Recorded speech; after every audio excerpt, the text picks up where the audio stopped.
Muy bien, yo os pedí que leyerais los primeros capítulos de o bien de una obra o bien de la otra, puesto que todos la tenéis, más que nada para que entráramos en materia, para que recordáramos cosas y por supuesto que si queréis hacer intervenciones al respecto, como siempre, tendréis la oportunidad.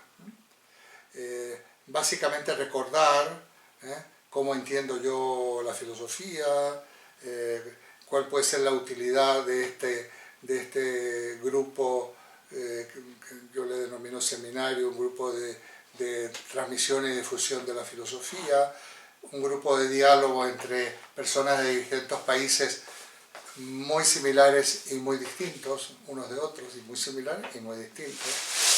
Esto es un fenómeno siempre curioso. Y el programa de este año va a estar relacionado con ese último librito que se llamaba La pregunta por el sentido, y vamos a ir indicando previamente a qué capítulo va a ser el contexto de lo que vamos a ver. Hoy, digamos, la semana próxima, o la próxima sesión, que también tenemos que hablar, empezaré con los orígenes de la filosofía. ¿Qué lo hemos visto? Sí, claro, lo hemos visto. Algunos mucho. Lo que pasa es que, como le decía a una persona del otro seminario, que dije, bueno, ya no, si quieres no vengas más, porque ya estás tú, ya has venido muchas veces, no vengas por compromiso. Le digo, no. Me dice, sí, aunque demos los mismos temas, siempre los planteamos de manera un poco diferente, ¿no? Y la verdad es que aunque ya hemos estudiado en su momento Parménides o Platón, no nos podemos considerar que hemos estudiado Parménides y Platón. Tenemos que dar muchas vueltas todavía para situarlo en el contexto de la historia de la filosofía y poder ser capaces de identificar cuáles fueron las aportaciones al pensamiento, a la historia del pensamiento y sobre todo la vigencia de estos pensadores, ¿no? Entonces, cuanto más yo cada vez que le doy una vuelta a un autor, descubro algo nuevo. Y fijaos que llevo años con esto, muchos años. Entonces este año vamos a hacer, digamos, como una historia de la filosofía, lo más ordenada posible. Voy a ver si puedo ganar terreno al rigor expositivo y de planteamiento de los temas, a la otra parte que puede ser la improvisación, la digresión. Voy a ver, no está mal, tampoco no vamos a ser rígidos, pero se trataría de un trabajo de aprendizaje. Por ejemplo, si trabajamos con texto, no solo leer el texto a ver qué se nos ocurre, sino entrar un poco en el rigor del comentario de texto filosófico, que hay unas técnicas y una metodología, ¿no? Entonces, hoy mismo podemos poner algo en práctica. Y entonces, más cuando se trata de textos antiguos, como el texto de Parménides, que será el primero, pero que voy a pediros que lo leáis íntegro. Y lo voy a, si no lo tiene, lo podemos, eso sí, el texto completo, mandar, ¿no? Yo estoy intentando preparar una antología de textos, lo que vamos a utilizar todo el curso, pero no sé si me va a dar tiempo, ¿eh? Entonces los primeros textos, por supuesto, los voy a proporcionar exactamente para que tengamos el mismo. Bueno, pues esto es lo que quería comentaros.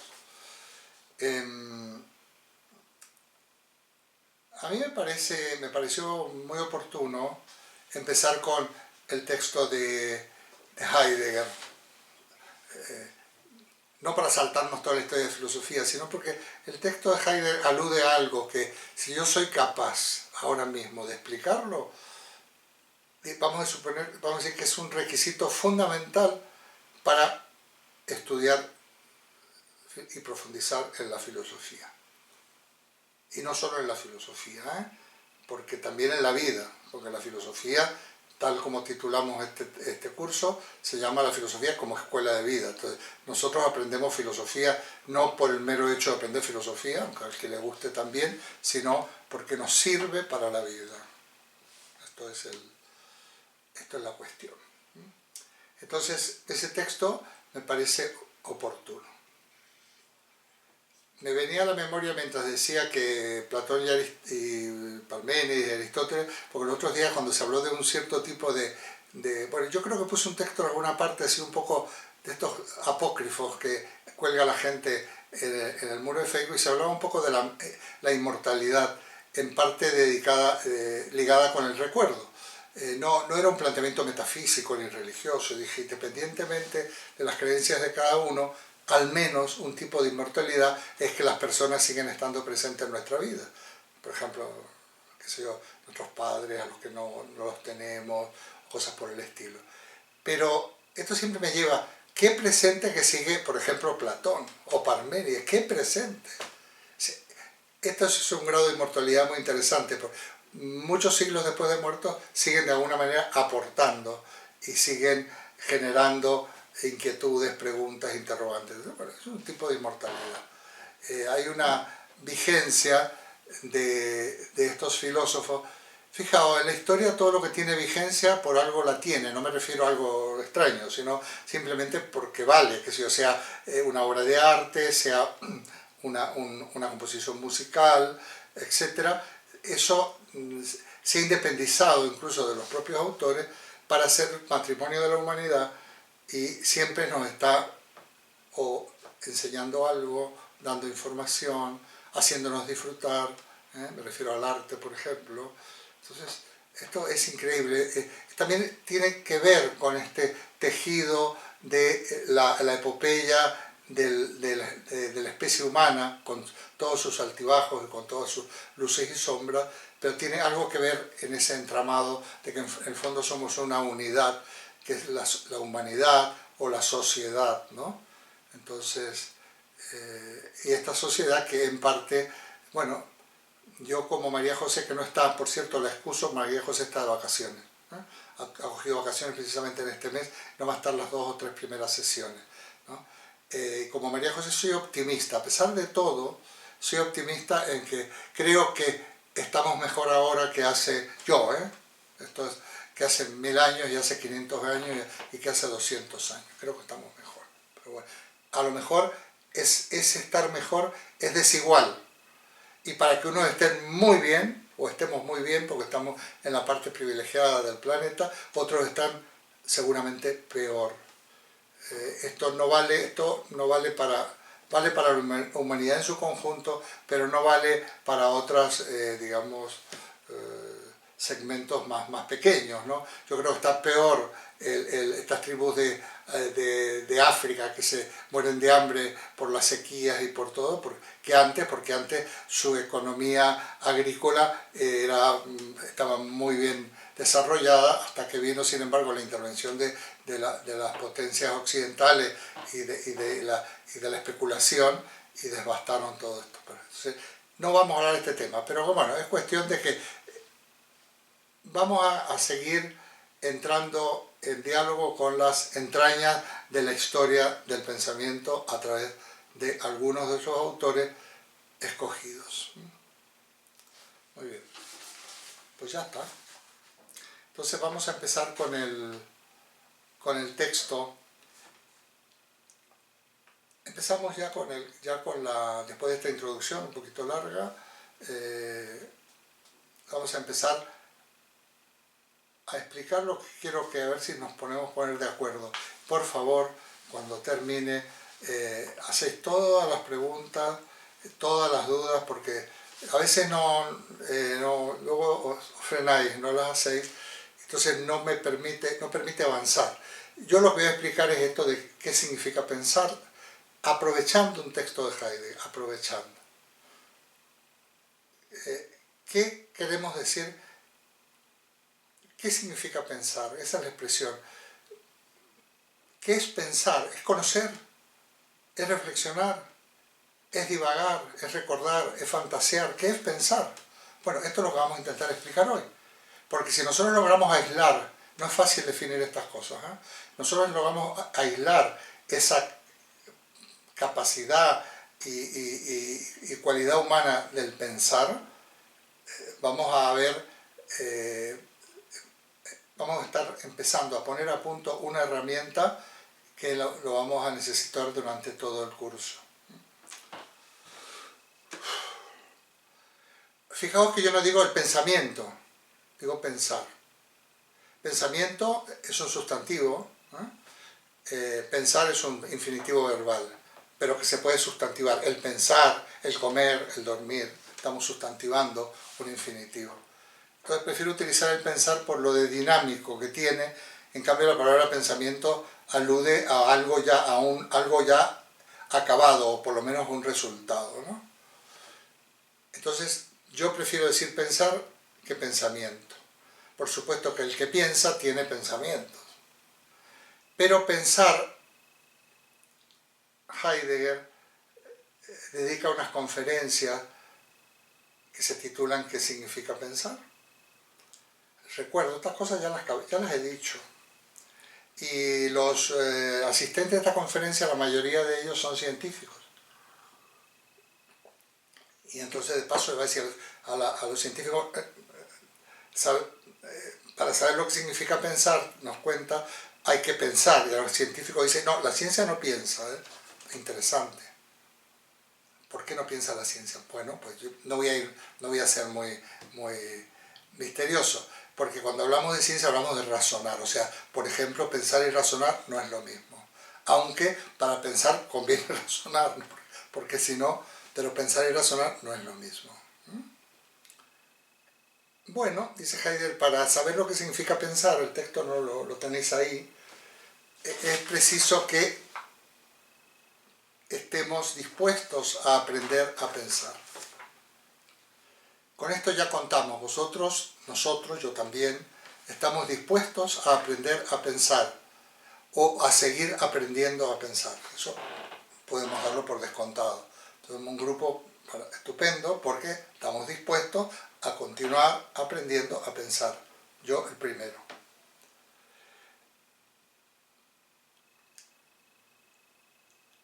Dice, y hemos admitido, dice Heidegger, que todavía no sabemos pensar. Yo creo que también nosotros podemos admitir que no sabemos pensar todavía. Ah, no, pues yo no sabía que no sabía pensar. No, no, sí sabías, porque de hecho cuando nos intentamos meternos en la óptica filosófica, más de una persona ha mostrado su dificultad. O por lo menos decir, bueno, ¿qué querrá decir ¿no? Con esto de la filosofía y de las cuestiones que plantea.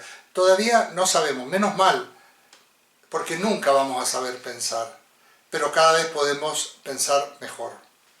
Nunca, porque si pudiéramos, aprendiéramos a pensar de verdad y pensáramos de verdad, pues sería un poco la imagen del Dios medieval o incluso moderno, de que todo lo sabe, omnisciente, que sabe todo.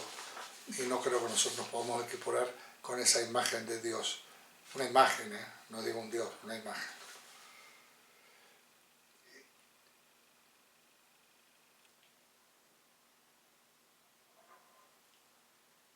Heidegger dice aquí que, salto cuestiones, que lo grave es que todavía no pensamos. Y por ahí dirá, no sé si está en este texto, que lo grave de nuestra época grave es que aún es que todavía no pensamos.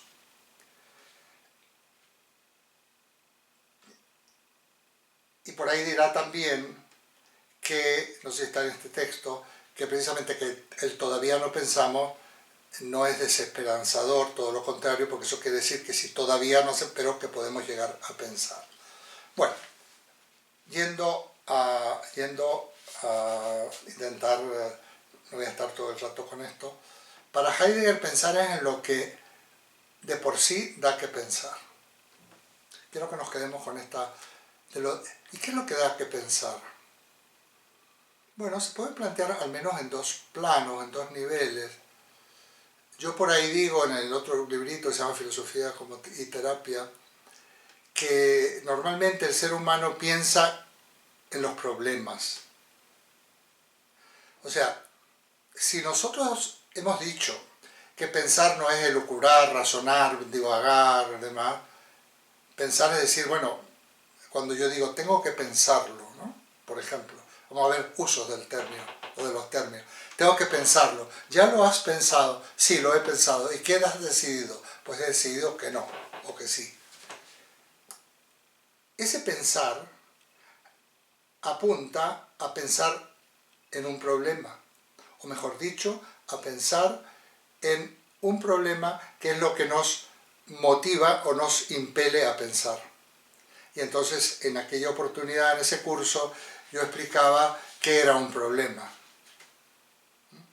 Y yo decía que los problemas además los podemos reconocer, si os acordáis, incluso físicamente, porque nos dan palpitaciones, porque sentimos un nudo en el estómago, tenemos...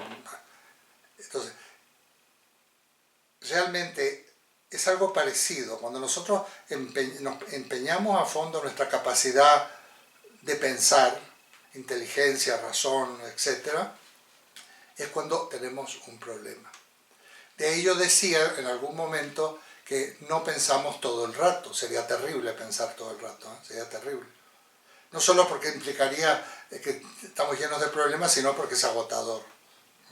Entonces, yo diría que el pensar al que yo me refiero es un último recurso de la inteligencia humana que nos va a permitir, dentro de lo que cabe, resolver los problemas o ir resolviendo los escollos que la vida nos presenta para poder seguir estando en la vida, estando en la existencia y viviendo con un sentido. Una cosa así.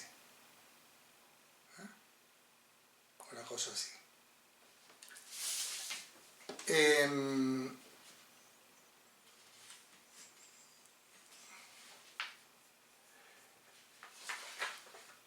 Pues, pero según Heidegger, pensar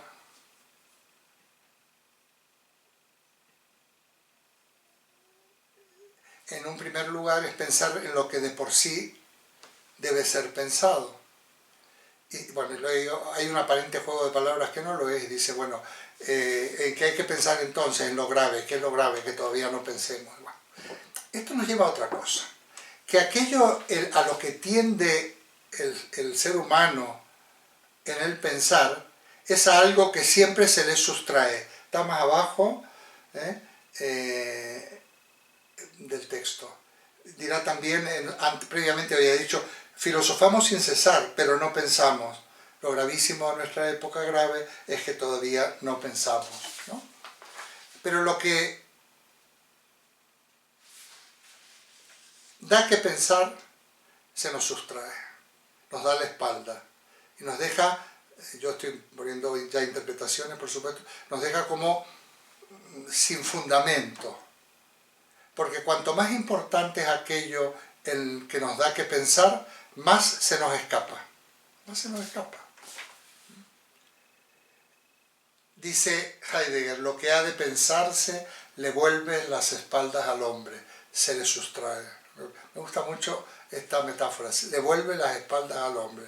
Resulta que estamos impedidos a pensar y aquello que merece la pena ser pensado, o mejor dicho, que es necesario ser pensado, nos da las espaldas, nos da la espalda al hombre.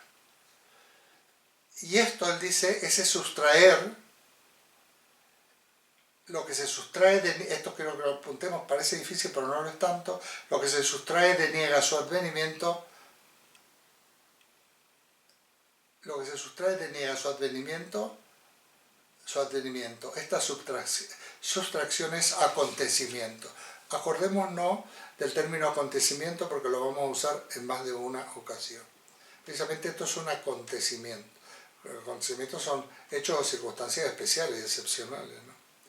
Muy bien, por ahí dice que para poder pensar es necesario que olvidemos. Desaprender, hemos hablado muchas veces de esto. También dice en este texto que hay un abismo entre el pensar y la ciencia, y este abismo es insalvable, porque no podemos confundir. La ciencia razona, calcula, demuestra, según el método científico, pero esto no quiere decir que necesariamente esto sea pensar, no es que sea inferior.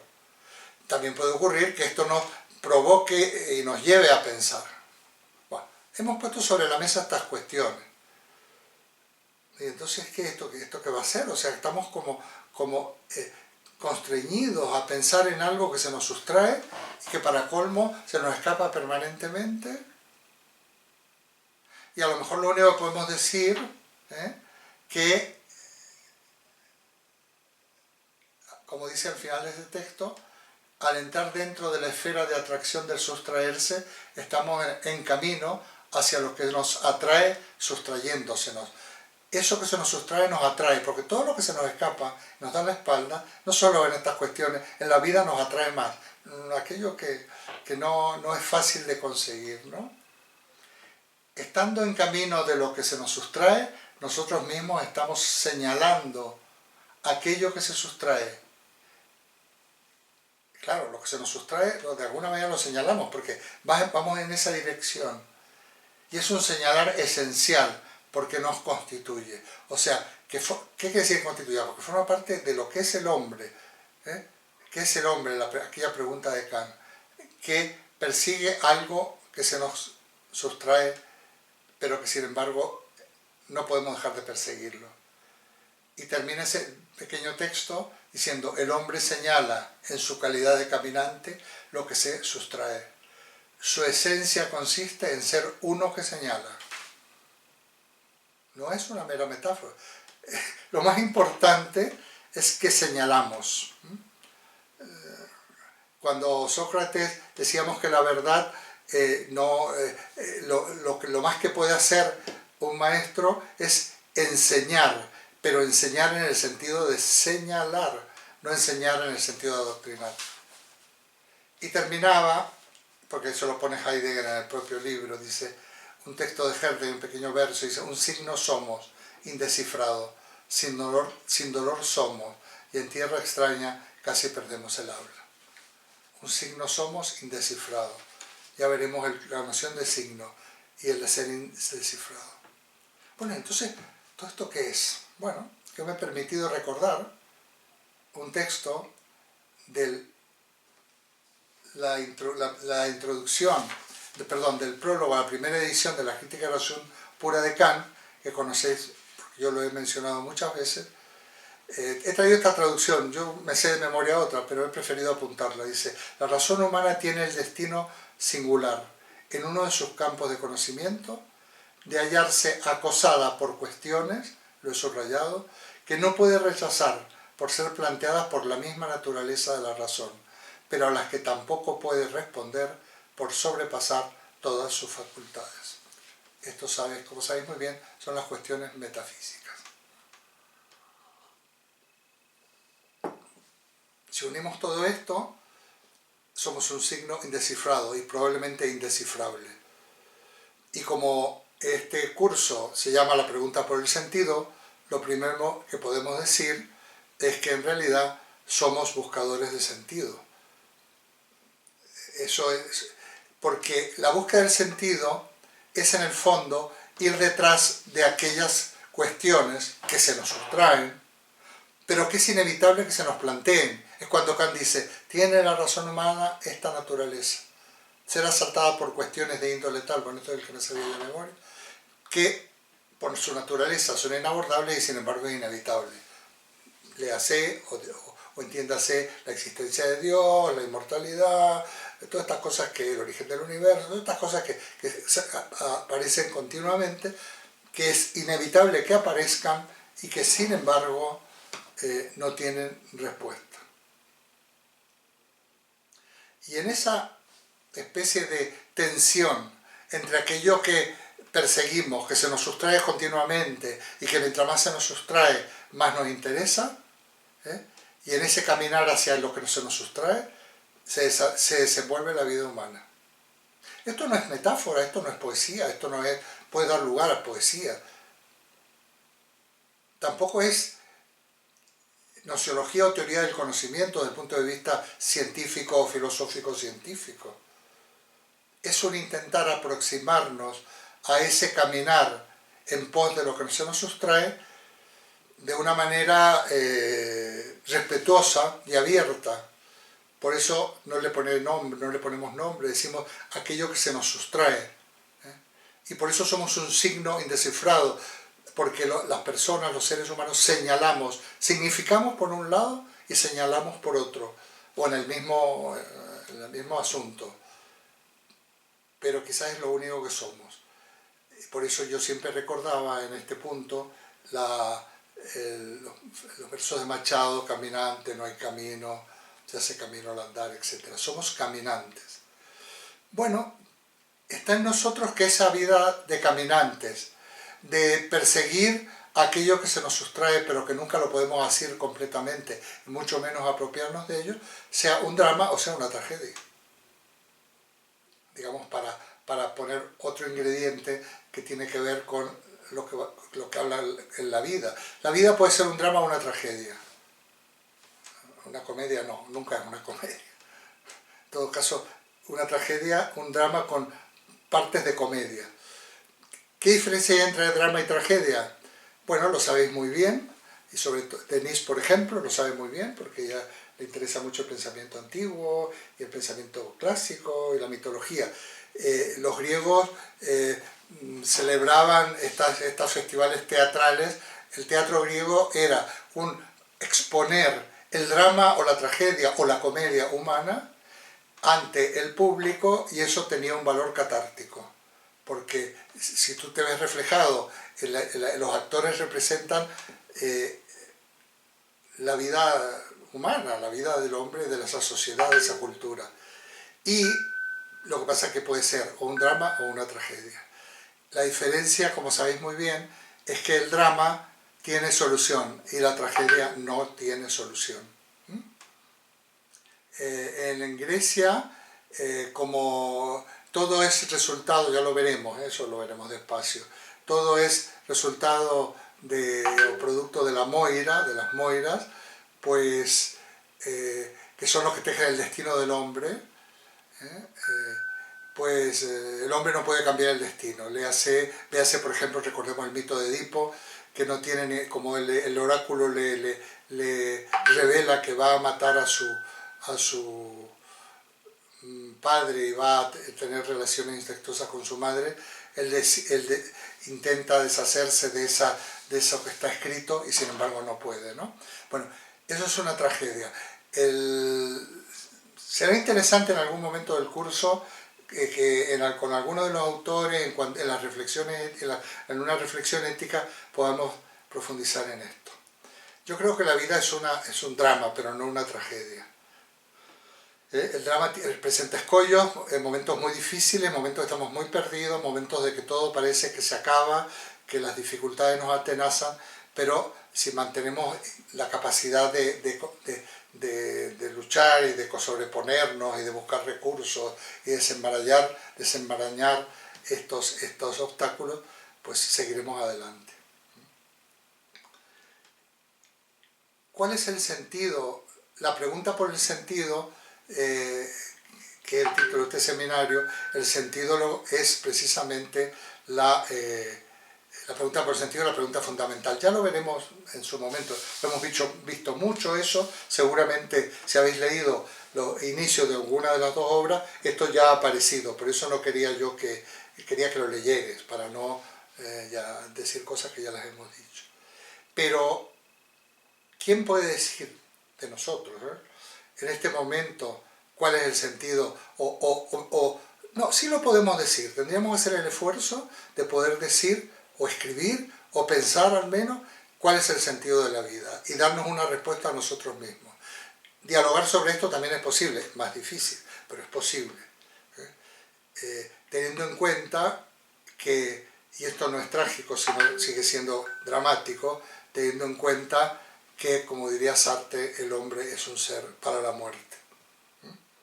Y lo único seguro que tenemos es la muerte. ¿Qué sentido tiene? ¿Qué sentido tiene si al fin y al cabo la vida, que parecía muy larga, es bastante corta, y nos vamos a morir, y no vamos a llevarnos nada a ninguna parte, y todos nuestros desvelos y todas nuestras cosas, todos los libros que yo no sé dónde meter, dónde van a ir a parar, ya no nos aceptan en las bibliotecas?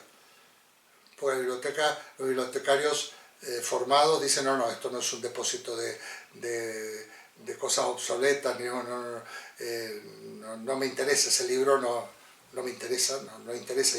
Las bibliotecas serias ya no te aceptan cualquier libro. A lo mejor una biblioteca de barrio y de repente tienen montones de libros que nadie lee ni nadie sabe organizar.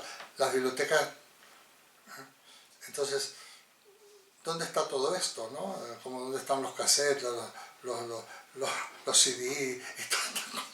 En fin, esta tecnología que va tan rápido. Pero bueno, aquí queda planteada entonces por la infantil de seminario de este curso, que se llama así, todo el año se va a llamar, es la pregunta por el sentido. Y yo le he subtitulado Fundamentos de Filosofía porque meternos en esta cuestión de la pregunta por el sentido es precisamente la única manera de encontrar los fundamentos de las... ¿Cuál es el fundamento de la filosofía? Pero el fundamento de la filosofía no solo desde el punto de vista teórico, como una disciplina, si queréis, sino también del fundamento de mi filosofía. De la filosofía que, no porque sea mi filosofía, es diferente o más pequeña o más despreciable que la filosofía. Mi filosofía forma parte de la filosofía. Pero mi filosofía de la vida es fundamental para organizar mi existencia y bueno, y seguir caminando, tomando decisiones lo más fundadas o fundamentadas posible, ¿no? Bueno, las cuestiones metafísicas, las grandes cuestiones, es inevitable que surjan, pero no tienen respuesta. Alguna vez dije que qué es lo grave, que diría cuando decía Heidegger, bueno, nosotros podríamos establecer en un determinado momento, pero no lo vamos a hacer por ahora, no sé cuándo, o si lo hacemos, realmente qué es lo grave de nuestra época grave. Porque ahí entramos un poco en la opinión, en la lucubración, y yo no es que no se puede lucubrar y no se puede dar opiniones, sino simplemente que yo personalmente voy a ser parco en dar interpretaciones. No sé si lo grave es que hay inundaciones por todas partes, no sé si eso quiere decir que hay ¿cómo es? El tema del calentamiento global y todo esto. Yo ahí no voy a entrar, sobre todo porque no sé nada, hay que ser científico para ciertas apreciaciones. Y para otras cuestiones políticas, exigir simplemente que se ponga remedio a unas posibles catástrofes, a unas posibles epidemias, a unas posibles hambrunas, a un posible y no tan posible problema de refugiados y expulsados de sus lugares de su hábitat. Eso ya es otra cosa. Bueno, yo me quedaría un poquito aquí, eso no quiere decir que no pueda volver a intervenir, y pasaría la palabra, porque ya sabéis que siempre agrego yo cosas y los demás. Entonces, sobre qué habría que intervenir, yo os rogaría que os ciñerais o bien a la lectura de esos primeros capítulos, introducciones del libro, pero sobre todo a este texto de Heidegger, con ese complemento, con esa explicación o esa clave o llave que es el texto de Kant, ¿no? De que estas cuestiones son inevitables, pero que no surjan no quiere decir que tengan respuesta. Así que voy a ceder el turno de palabra a vosotros.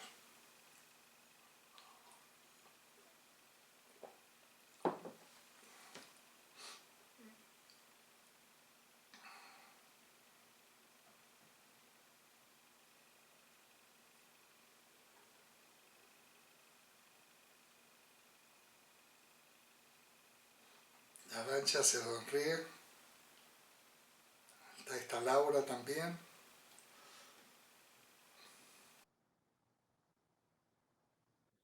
Arantxa se sonríe. Ahí está Laura también.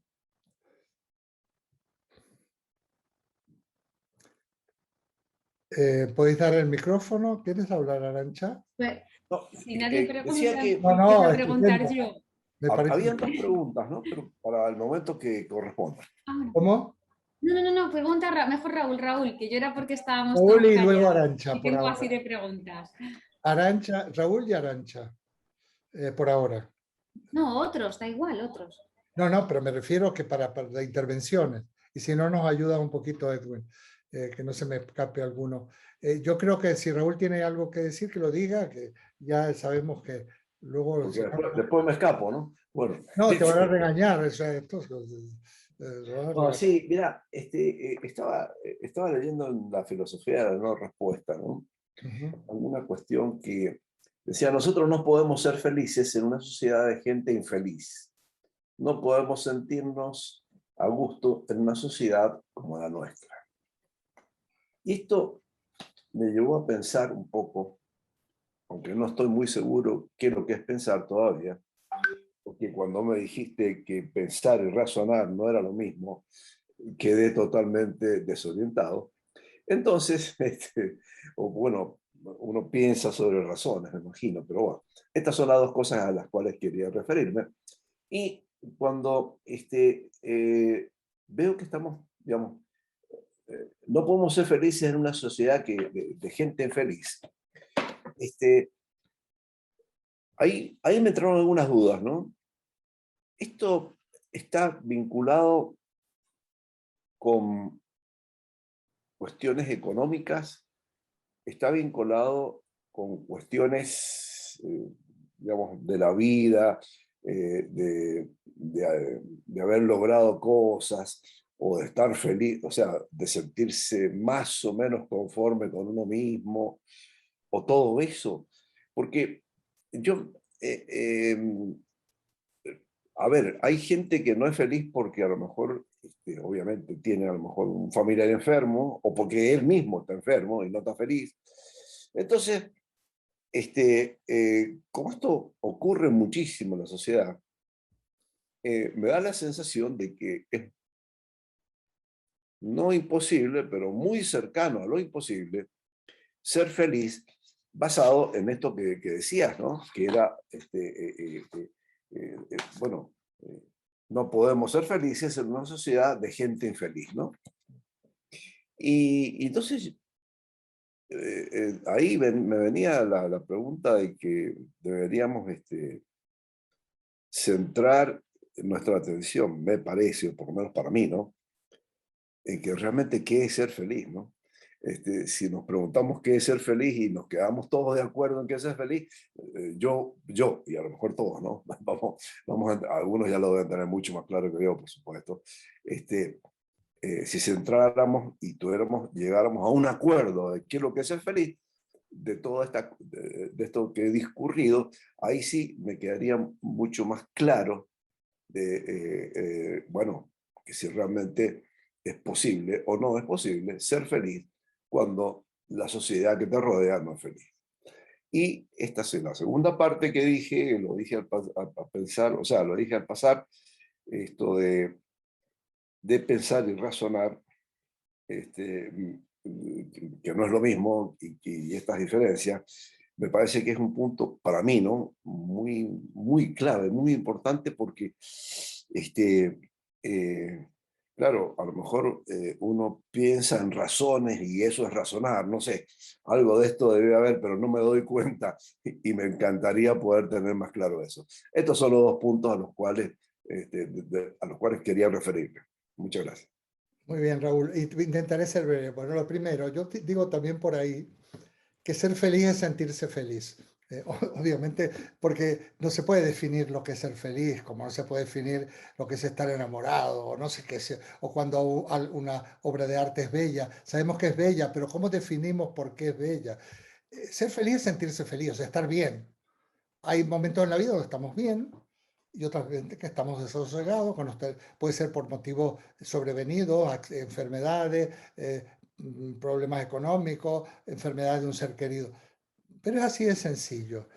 Lo dejamos así un poco en el aire, que cada uno le ponga a sentir. Somos felices cuando nos sentimos felices. O somos, y a veces nos sentimos muy felices, o a veces decimos, este es un momento redondo. Mira, alguien ponía los otros días algo, soy feliz.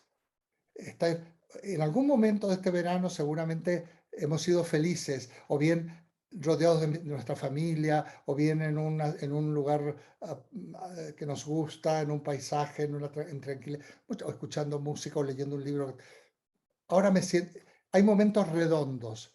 no se puede, entramos en la metáfora, pero todos conocemos, porque una de las características de esta filosofía, cuando yo llamaba filosofía como terapia, es poder identificar en nosotros de qué estamos hablando, aunque no lo definamos, ¿no? Entonces, yo estoy seguro que todos vosotros habéis vivido momentos, incluso sin irnos más lejos, este verano, momentos redondos. Esto es la felicidad. Yo muchas veces me lo digo, la gente lo dice, esto es la felicidad, que dura un rato, una tarde, unas horas, lo que sea. Eso es sentirse feliz. Luego habría que hablar de la felicidad, entrar más a fondo. Pero podemos tener momentos de felicidad, sentirnos felices.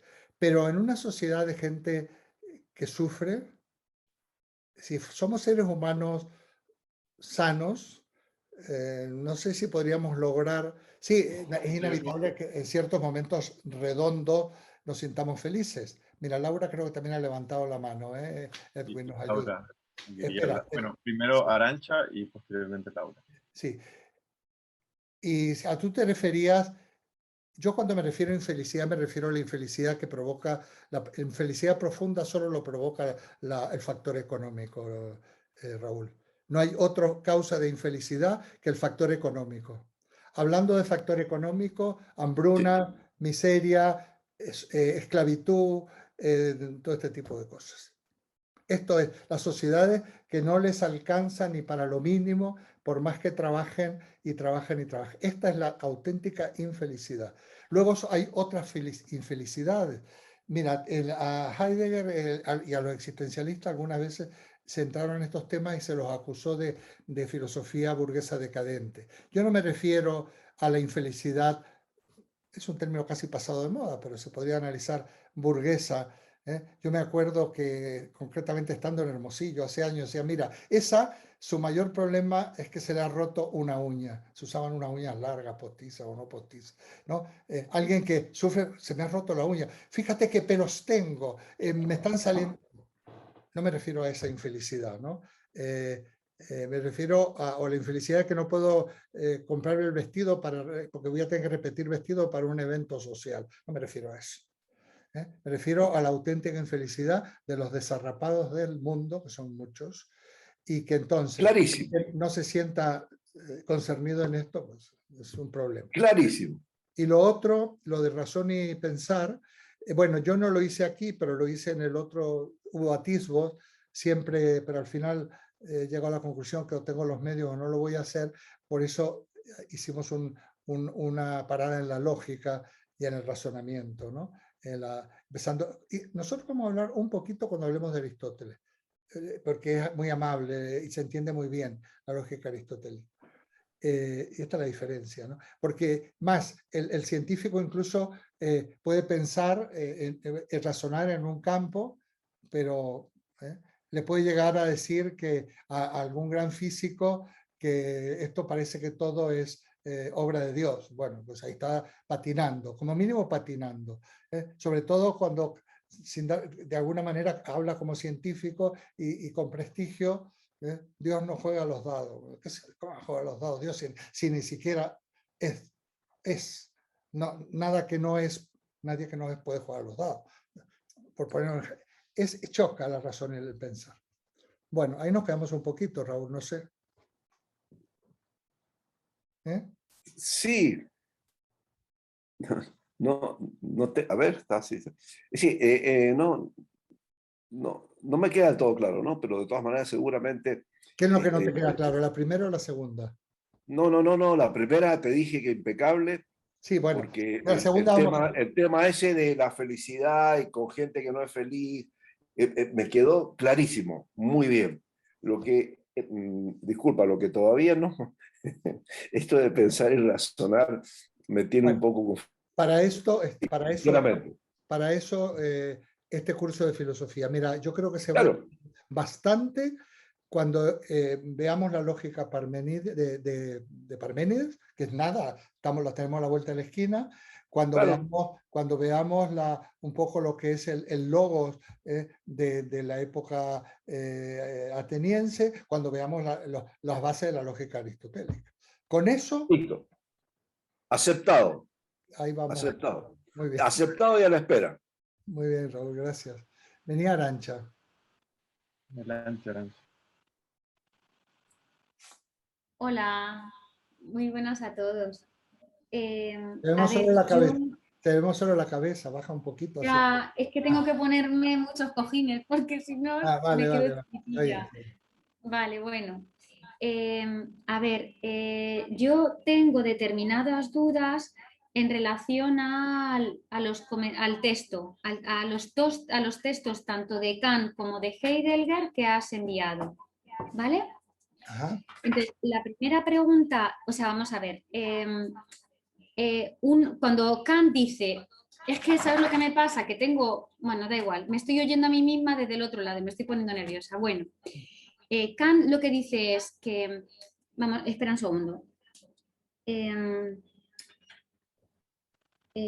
La razón humana tiene un destino singular en uno de sus campos de conocimiento, ¿vale?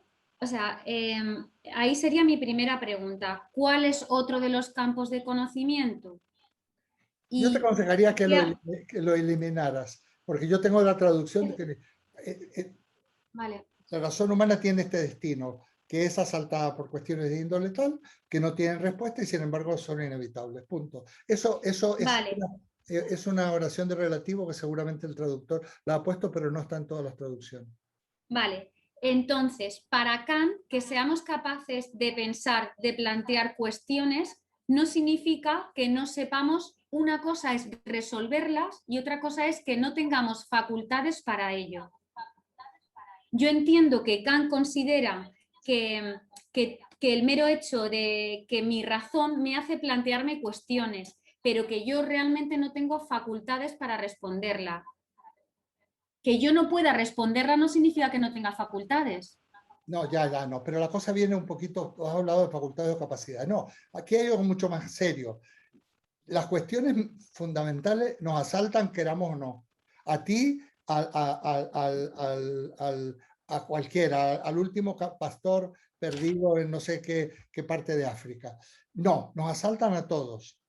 Pero que nos asalten esos problemas no quiere decir que esos problemas se refieran a algo que tenga solución o que siquiera se refieran a algo. ¿Entiendes? Porque nos surge, esto tiene que ver un poco con los cierres, hay algún filósofo español, cierre categorial, Gustavo Bueno. Nosotros tendemos a cerrar todo. Nos sentimos muy incómodos si no tenemos una visión del tiempo, del inicio y del final, si no tenemos una visión, pero no, tenemos que acostumbrarnos a vivir en esa incertidumbre, en ese terreno intermedio, eso es la fenomenología en el fondo, en ese terreno intermedio de que ni sabemos cuál es el origen ni el final. Y aquí nos tenemos que arreglar con lo que tenemos entre manos e ir abriéndonos. No es que no tengamos la capacidad, no tenemos, ni siquiera lo podemos evitar. A ver, ¿quién no se plantea? Mira, siempre que pones un tema relacionado con Dios, con la inmortalidad, siempre todo el mundo lo toca, porque alguna vez nos lo hemos planteado. Pero eso que nos planteemos eso no quiere decir que el problema sea, en el fondo, un problema real y mucho menos que tenga solución. Eso por una parte. No sé si te aclara algo, Arantxa. Sí, Vamos a vale, seguir, ojo que le vamos a seguir dando vueltas a esto. vale, Con esto vamos a estar todo el curso. Sí. vale. Luego, en Heidegger, lo que yo principalmente saco es que para él hay que aprender a pensar. Y he destacado para ello una frase que me ha gustado, algo así como que es que a ver si la encuentro, que para poder empezar a aprender a pensar es como hay que soltar la forma en la que pensamos. Olvidar. ¿Vale? Lo dice ¿Qué? olvidar. Es verdad. ¿Qué? No lo experimentas así. Tú de repente, uno tiene una especie de filosofía de la vida. Me voy más hacia la otra parte de la filosofía como terapia, que hay otro librito por ahí. Una filosofía de la vida, y de repente me doy cuenta que esa filosofía de la vida me está complicando la vida. No solo no me la resuelve, sino que me la complica. Marica muchas veces se ha referido a la formación religiosa, otros se han referido a otra cosa. Pues como no soltemos eso, en el fondo no nos vamos a encaminar hacia donde hay que encaminarse. ¿Hacia dónde? Ah, bueno, ya lo vemos. Tenemos todo el curso para eso. Si yo lo supiera, ya hubiera fundado una religión o una secta. ya lo hubiera hecho. Efectivamente, hay que soltar, hay que olvidar, hay que desaprender. Tú, y cualquiera, pero tú, porque estoy hablando contigo, sabrás que ciertos pasos en la vida, vamos, tu vida actual seguro es resultado de haber tomado conciencia que hay cosas que no van a ninguna parte y que tienes que perseguir otras. Estoy seguro, porque además te noto muy bien, por cierto. No sé. Y, vale, pero para Heidegger, para ser capaces de pensar, no, espera, espera, para ser capaces de se requiere que aprendamos. Para ser capaces de pensar se requiere que aprendamos. Sí, pero ser capaz, volvemos a lo de antes con Kant. O sea, yo puedo ser capaz de aprender, pero el hecho de que todavía no haya aprendido no elimina mi capacidad de pensar. bueno, puede ser. Será El que mi todavía no pensemos en lo que hay que pensar no quiere decir que no podamos pensar en absoluto. Más lo dirá por ahí en ese mismo libro. Dirá, esto nos abre esto quiere decir que yo no he dicho que no podemos pensar, sino que todavía. Y ese todavía, dice Heidegger, nos abre un camino de esperanza. Tú has utilizado la palabra aprender. Bueno, es como cuando Eric Fromm dice que a amar que hay que aprender a amar, ¿no? Algo parecido. Digamos, parece que estas cosas nos vienen de serie, el pensar, razonar, amar, y no. O ser padres, por ejemplo, ¿no? No nos viene de serie, tenemos que aprender. Tenemos que aprender. Si no improvisamos, tanteamos, pero si queremos vivir una existencia plena, podemos ser autocríticos y ver qué es aquello que conviene olvidar. Y una de las cosas que conviene olvidar, siguiendo a Kant, es que no porque te surja el problema de Dios o de la inmortalidad, eso quiere decir que Dios exista o que no exista, no nos entramos en ello, y que haya o no haya inmortalidad. A todos nos surge, porque forma parte de la estructura de nuestra propia inteligencia, de nuestra propia capacidad de pensar. Vale, y ya lo último es que me gustaría que, Eduardo, me aclararas qué se entiende como esencia cuando dice... bueno, no, dos preguntas, porque no me he enterado muy bien. Porque cuando habla espera, es que el texto es tan largo, lo tengo apuntado aquí, pero no lo veo bien. Lo de sustraerse. Espera. Bueno, la otra, ahora lo busco. Tendemos a aquello que nos mantiene en la esencia. Lo que nos mantiene en la esencia es que nos mantengamos en lo que nos mantiene.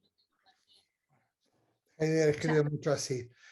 Pero para él, ¿la esencia qué es? Si está hablando de pensar. Lo que es para cualquiera en el fondo. A ver, ¿qué es la esencia de algo? Lo que algo es, ¿no? Entonces, Heidegger, cuando habla de nuestra esencia, lo fundamental nuestro, lo fundamental de ser, lo que nos define, es precisamente que aquello a lo que tendemos se nos sustrae, por ejemplo, o que, diría Kant, forma parte de la esencia humana, si tuviera que utilizar ese término, que somos la razón es asaltada por cuestiones que no tienen respuesta.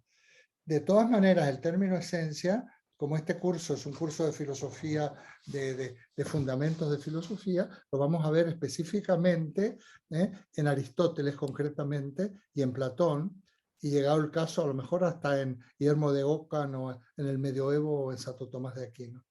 Vamos a ver completito lo que es la esencia de un punto de vista, vamos a llamarle casi técnico, qué se entiende por esencia, incluso cómo se decía esencia en griego. En griego hay varias maneras de decir esencia, no es que yo vaya a enseñar griego, pero podré explicar qué quiere decir eso, por qué esa palabra que viene del griego se ha traducido luego al latín, porque fijaos, esencia en castellano viene del essentia latino, essentia.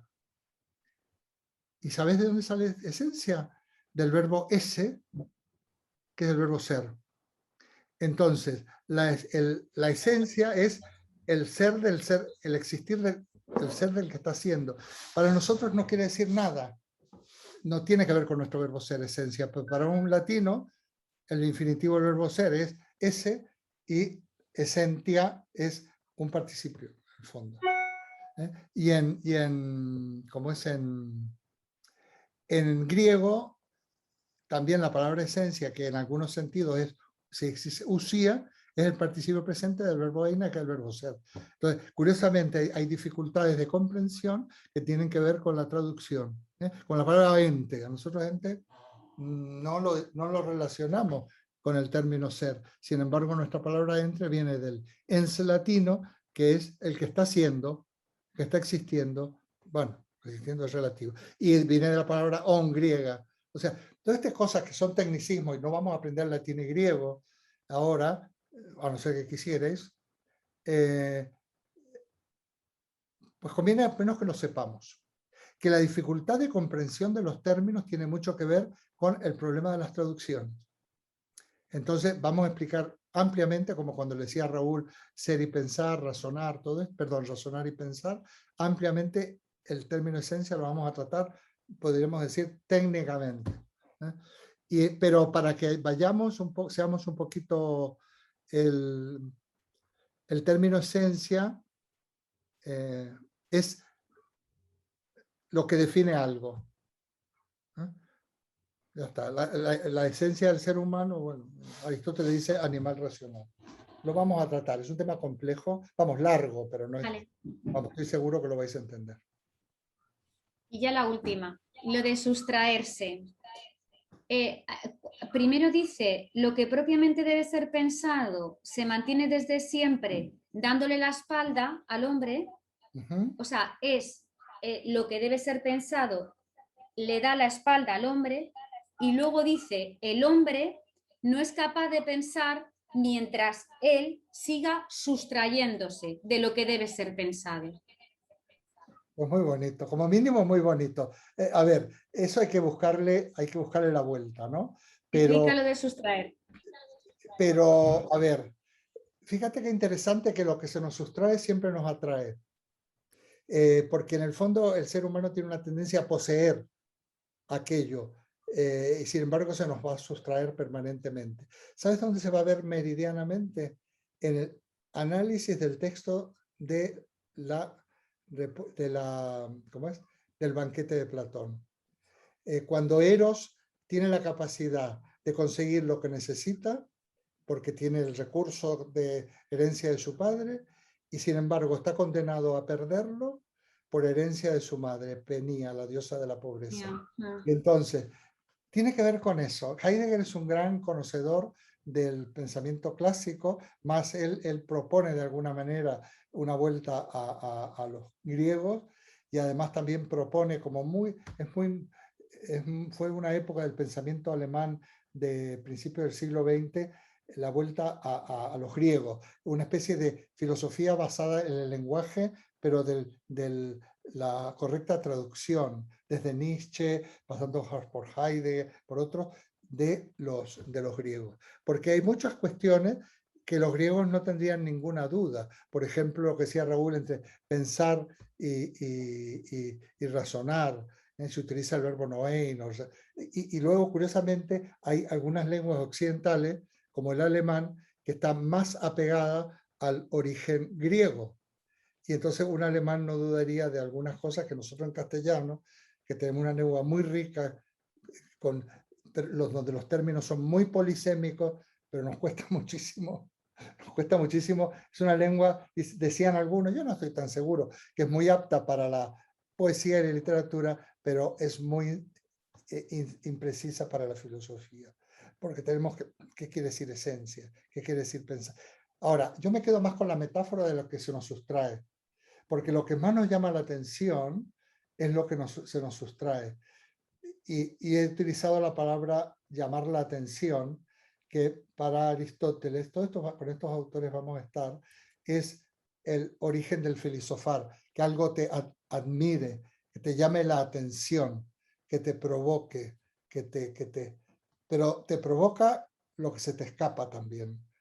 Y yo creo que a veces que nos quedemos así un poco sin poder concretar una definición es muy saludable, porque nosotros vamos a hacer un ejercicio un poco de funambulista, en el sentido que por un lado intentar explicar los conceptos y las categorías filosóficas, pero por otra parte intentar traducirla, esto es muy difícil, intentar traducirla a nuestras propias vivencias para ver dónde encuentro yo eso que estamos viendo, ese concepto, esa cuestión, ¿dónde lo encuentro en mí? ¿Qué experiencia tengo? Porque los seres humanos, si nosotros no podemos adquirir nuevos conocimientos, si no nos relacionamos con los antiguos, con los conocimientos que ya tenemos. Porque si no, ¿cómo hacemos filosofía como escuela de vida? Yo decía, yo terminé el curso pasado siendo muy autocrítico, decir, bueno, no quiero dar la impresión a los amigos que esto es tan, no es que sea difícil, pero que es tan como rápido, tan automático. No es tan automático. Y además siempre es bueno los nuevos conocimientos, prenderlos y relacionarlos con los clásicos. Entonces, yo estoy seguro, Arantxa, seguiremos con esto, que tú sabes perfectamente qué es lo que se te sustrae, lo que se te escapa, y eso te provoca y te mueve y casi te desafía a intentar desentrañarlo, pero por suerte no lo vas a desentrañar nunca, porque si lo desentrañaras del todo se acabaría el interés en la vida, ¿no? de vivir en esa incertidumbre, de ser un signo indescifrado. Es que me gusta mucho este poema de Hölderlin, que lo trae, un signo somos indescifrado. Sin dolor somos y en tierra extraña casi perdimos el habla. Bueno, estamos como perdidos, ¿no?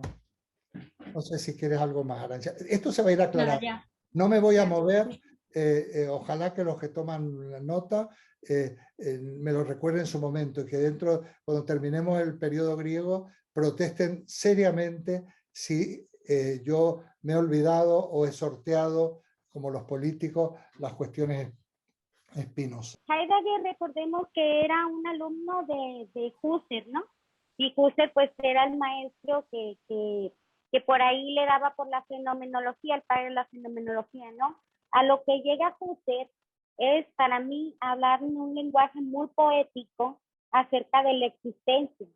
Cuando se trata de hablar de la existencia, me encanta abordarlo a mí con Heidegger, más que Sartre todavía, ¿no? Porque es mucho más poético para empezar. Y aquí se vienen todo un montón de conceptos, ¿no? De dudas. Primeramente, ser es ser pensado, porque Berkeley ya lo decía, ¿no? Ser es ser pensado.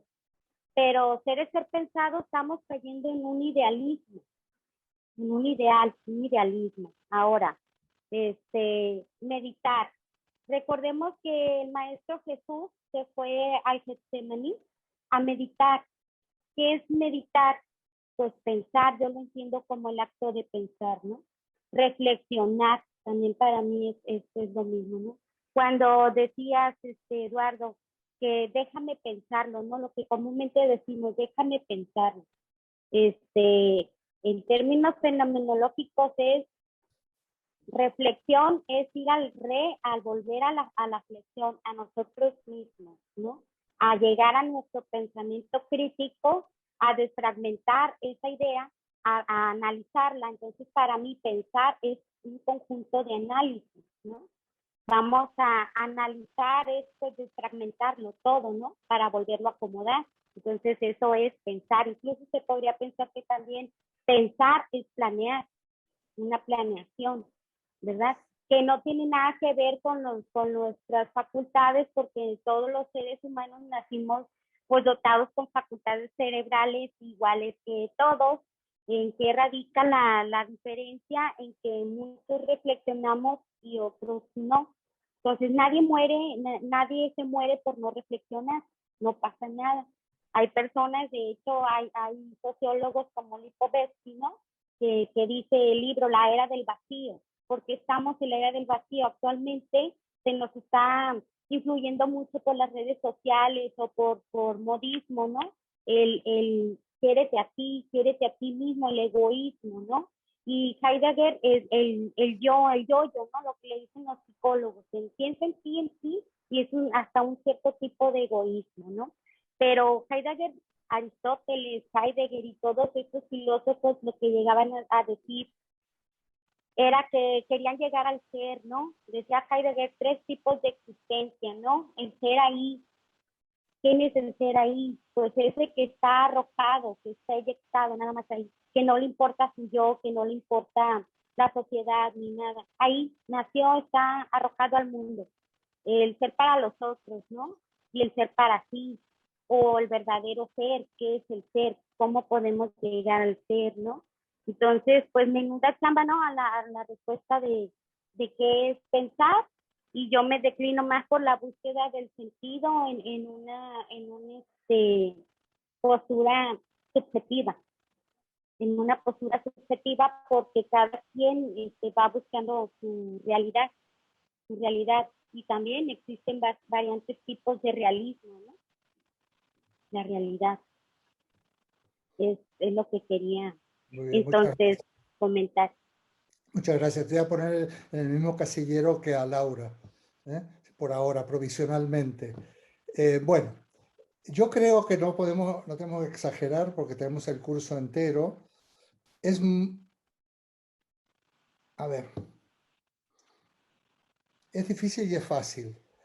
Es muy difícil plantearlo como desde el punto de vista pedagógico para poder darse a entender sin definir, porque la definición muchas veces es un corsé, es algo que enmascara, ¿no?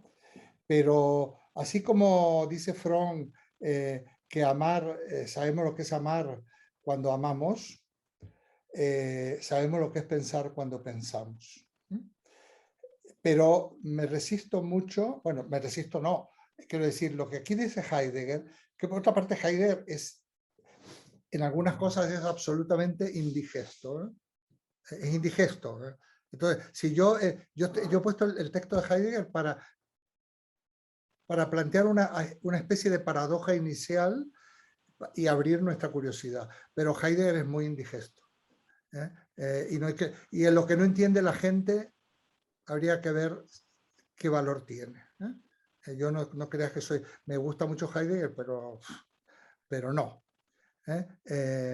Yo me acuerdo que yo conté que estaba en un avión y leo el libro, no sé si fue ¿Qué es metafísica o qué es filosofía? De Heidegger, y lo leo como cualquier otro pasajero y digo, esto hay que tirarlo, no lo tiro por la ventanilla, el libro, porque no puedo abrirla, porque no se puede abrir la ventanilla. ¿No? Y digo, ¿cómo? Me indigné. Y lo tengo escrito, en alguno de los libros, probablemente en el volumen que tú has adquirido, Raúl, a lo mejor aparece, no se puede escribir así.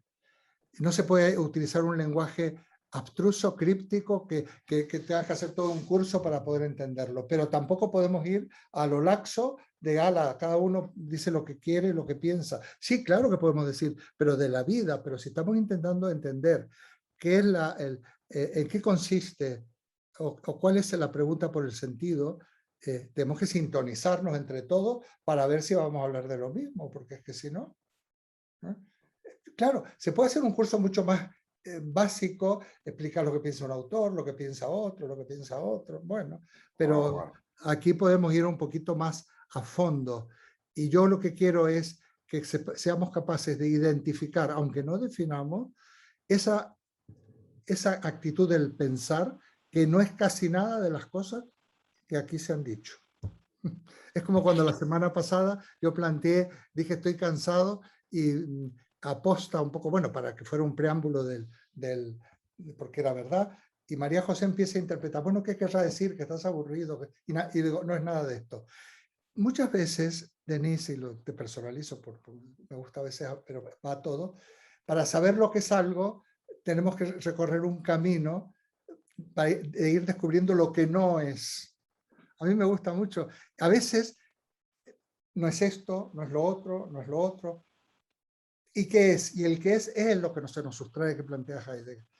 Porque no es meditar, porque no es una teoría filosófica. No. Yo soy muy escéptico en cuanto a las teorías filosóficas. Ya casi hay a veces hay que hacer una contradicción in termine, porque el término de teoría y filosofía son un poco, se chocan. Yo puedo hablar de una teoría científica. Habría que ir al griego nuevamente, al verbo theorein. En todo caso, corrientes, escuelas, interpretaciones, teoría filosófica, me cuesta más. Pero no importa. Tenemos un reto. que es darnos en la cabeza con ciertos, pero ¿para qué? No, Laura, no hay por qué, si uno no lo pasa bien, no te des la cabeza, ya hablaremos de otras cosas. ¿eh? Pero hay cosas que dan que pensar, ¿no? Muy bien. Por ejemplo, muy bien. Pensar Sí, es pensar no sé. en aquello que da que pensar. Muy bien. ¿Ves? Claro. ¿Qué estamos Sí. diciendo? Bueno, claro. Yo creo que quizás eso esté vinculado, perdón que lo haya interrumpido de esta manera. No, has hecho bien. No. Pero lo que pasa es que yo creo que hay cosas que dan que pensar, y estas cosas que dan que pensar, y como ahí ya no sé qué es pensar, bueno, a lo mejor ponernos a pensar sobre, bueno, a ver, no sé, ¿por qué hay un aumento del anhídrido carbónico tan enorme? ¿De qué manera podemos frenarlo? ¿Y de qué manera nos está influyendo el efecto invernadero en la Tierra, digamos, ¿no? Y es una cosa seria, y para mí es una cosa que me da que pensar eso. Sí. Pero a lo mejor no estoy claro, no sé. No, Bueno, pero no compliquemos, Raúl. Por supuesto que eso da que pensar. claro. Por supuesto. Y también es reflexionar, también es meditar, también es planear. Por supuesto. Estudiar. Estudiar también, pero hay un pensar fundamental que es el que no se puede definir, que tiene que ver con ese deseo profundo de conocer. Yo creo que cuando comentemos a lo mejor resulta, porque Heidegger se las trae, resulta más amable comentar a Parménides o a Platón o a Aristóteles. Es más amable, porque realmente en qué consiste, estamos ni más ni menos, si le cambiamos el nombre y lo ponemos un poco más sencillo, en qué consiste la actitud filosófica, ¿no? Pero la actitud filosófica no es solo un afán de conocer, va más allá, ¿no? Vosotros no estáis aquí porque queréis hacer un curso, conocer filosofía.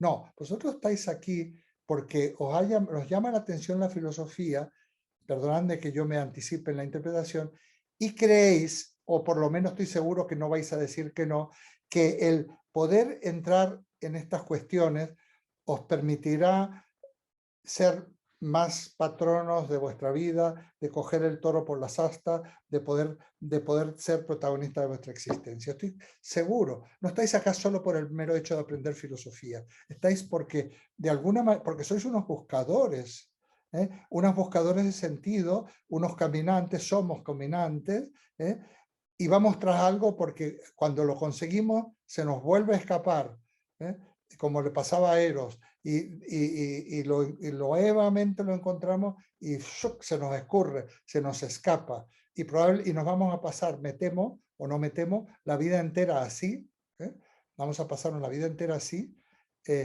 porque en el fondo nuestra vida, lo importante está en el camino mismo, no en lo que en el camino se encuentra, pero entramos ya en la poesía. Pero vosotros estáis aquí porque tenéis una inquietud, y esa inquietud se llama actitud filosófica.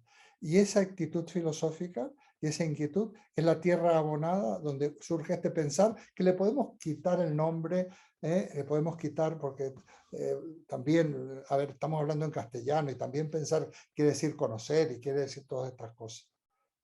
Pero es eso que se nos escapa. A mí se me escapa. A vosotros nos pasa que a veces os sentís mal o bien, mal, y no sabéis por qué. Sin motivo. Yo siempre digo que el ser humano es como un primate despistado y perdido, lo tengo hasta escrito, parece una tomadura de pelo, ¿no? Estamos como condenados a plantearnos grandes cuestiones, no solo a plantearnos, como diría Kant, sino a proyectar grandes cuestiones, a tener grandes ilusiones, a decir voy a construir en esta vida. ¿Y para qué? Esa pregunta ¿para qué? ¿Qué sentido tiene todo esto? Tiene que ver mucho con este pensar. Yo lo planteo por ahí cuando digo que esto surge en las situaciones límite. Lo digo en el librito aquel. O sea, a ver, ¿cuándo? Claro, Laura, yo pienso lo menos posible, sinceramente, y no es una pose. Lo menos posible. No te digo nada cuando estoy viendo un partido de fútbol, que estoy, más que pensar, estoy analizando, estoy diciendo, bueno, este inútil, ¿por qué hace esto? Porque y realmente me evado de una manera magnífica viendo el fútbol, ¿no? un ejemplo. Y esto me ha pasado de grande. Yo cuando era joven decía, a mí no me interesa el fútbol, era un imbécil. Creía que lo de fútbol era de gente torpe, de gente básica que lo único que le interesaba. Pues ahora me gusta el fútbol. Debo haber evolucionado a ser un imbécil yo también, entre comillas, ¿no? Pero lo mejor es no pensar. Pero hay situaciones límite. Tú lo dijiste una vez, Raúl, y nos regalaste tu confianza cuando hablaste de cuando habías enviudado. Perdóname que personalice. Bueno, eso te dio que pensar, Raúl. Pero no es un pensar con la cabeza, es pensar con todo el cuerpo. Es con decir, bueno, ¿y esto por qué? ¿Qué sentido tiene la muerte de un ser querido? ¿Qué sentido tiene? ¿O qué sentido tiene lo que está pasando de repente en Afganistán? ¿No? Pero ahí, si seguimos por ahí, nos vamos a confundir. Pero pensar es pensar en lo que da que pensar, que es lo grave. Cada uno le ponga contenido, pero no es algo subjetivo tampoco. No es algo subjetivo, ni es algo a lo que nosotros nos podemos cerrarle la puerta, porque eso nos va a meter igual. Por más que yo le cierre la puerta y no escuche que viene una inundación, igual me voy a ahogar porque se va a meter, me va a llevar el agua, me va a llevar mi casa porque no he encendido, porque no he escuchado las noticias. No sé. La actitud filosófica, la pregunta por el sentido, esa pregunta que surge en las situaciones límite, que todos hemos vivido de una manera u otra. Este es el pensar. Yo siempre digo, mira, cuando yo intento iluminar algo, esto, y lo ensayo esto, ¿lo entiende uno o ninguno o cuatro? Bueno, no importa, vamos a mirar ahora desde aquí. Y al final se termina pudiendo entender lo que queremos explicar. Y no solo eso, no que pensemos todos igual, pero que empezamos a tener una comunidad de entendimiento, este grupo, para que por lo menos cuando hablemos, seríais capaces de verbalizar de alguna manera, aunque no sea en un lenguaje interior, cuál es el sentido, cada uno, cuál es el sentido de mi vida. Eso es lo que se nos sustrae, ¿eh? Porque a veces nos parece que nuestra vida tiene algún sentido, otras veces que no tiene para nada, ¿no? Entonces está siendo metafísico. No, me estás usando un término que yo ya no uso nunca. Ese término no quiere decir nada, Laura. Es un término terrible. Antes hablaste de Kant y de la razón y encontrar la razón de Dios y del espíritu. Sí, bueno, vale, en ese sentido sí. Hablando de Heidegger, entonces yo, como ahora dices lo del sentido, digo, uy, se está poniendo ahí un poco metafísico. No, es que claro, perfecto, la búsqueda del sentido son esas cuestiones que inevitablemente buscamos, a no ser que seamos marmotas, pero no sé, uno puede llegar a la conclusión de que la vida es una pasión inútil. Esto no lo digo yo, lo ha dicho otro, un filósofo. Entonces, bueno, eso es lo que se nos sustrae. La vida misma se nos sustrae. Un signo somos indescifrado. Yo soy un signo, una incógnita para mí mismo. Pero eso es otra cosa. Probablemente, bueno, pues ahí, no, es que nos vamos a quedar atrapados aquí porque vamos a avanzar. Y esto va a salir todo el año. Esto sale todo el año. Y con un poco de suerte, allá por el mes de mayo, más o menos hemos logrado un lenguaje más o menos común y saber de lo que estamos hablando, independientemente que estemos de acuerdo o no. Hombre, yo esto lo he conseguido con públicos, incluso con gente más joven y todo esto, pero es un año entero, es un año entero, porque va a salir continuamente. Vamos a analizar textos de Parménides, vamos a analizar textos de Platón, de Aristóteles, probablemente pasemos a Guillermo de Ockham, vamos a ir a Descartes, vamos a ir a Hume, vamos a ir a Kant, vamos a ir a Nietzsche, vamos a analizar varios textos y cada uno va a iluminar la cuestión de un determinado ángulo. Y fijaos una cosa, desde el punto de vista de nuestra propia manera de ser, yo puedo ensayar una explicación y de repente me la entiende Delma, Juan Antonio y María Inés.